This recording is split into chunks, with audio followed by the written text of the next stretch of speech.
जेव्हा आम्ही पक्षाच्या कार्यक्रमाला जातो तेव्हा ज्या कार्यकर्त्यांना कुठेतरी मागच्या रांगेत बसावं लागत होतं त्यांना आज पहिलं स्थान मिळतंय। ते पहिलं स्थान त्यांच्या निष्ठेने मिळते आणि त्यामुळे ही पॉलिटिकल लीगसी नसलेल्या एका फार मोठ्या तरुण वर्गाला पक्षात एक संधी तयार झालेली आहे।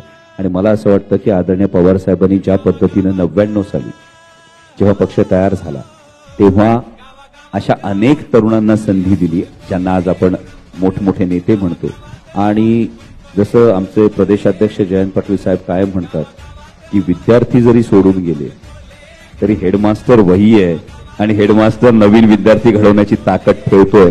आणि मला वाटतं ही पक्षाला संधी आहे या पद्धतीचं एक नवीन केडर हे तयार करण्याची संधी नक्कीच आहे। लोकांशी बांधिलकी हे एक मूल्य आहे। नैतिकतेला धरूनच आपण वागायचं आणि बोलायचं हा त्यांनी परिपाठ म्हणून पाळलेला आहे। प्रत्यक्षात आपली प्रवृत्ती ही अपप्रवृत्तीच्या विरोधात असली पाहिजे आणि त्यासाठी कोणाशीही झगडावं लागलं आणि भिडावं लागलं तरी चालेल असं वाटणं सुद्धा आजकाल दुर्मिळ झालेलं असताना अमोल कोल्हेंनी त्यांच्या भाषणांमधून प्रश्न मांडण्यामधून एक तडफ दाखवून दिलेली आहे। छत्रपती शिवाजी महाराज आजच्या राजकारणासाठी किती प्रस्तुत आहेत हेच जणू अमोल कोल्हेंनी त्यांच्या संसदेतल्या अस्तित्वातून दाखवून दिले।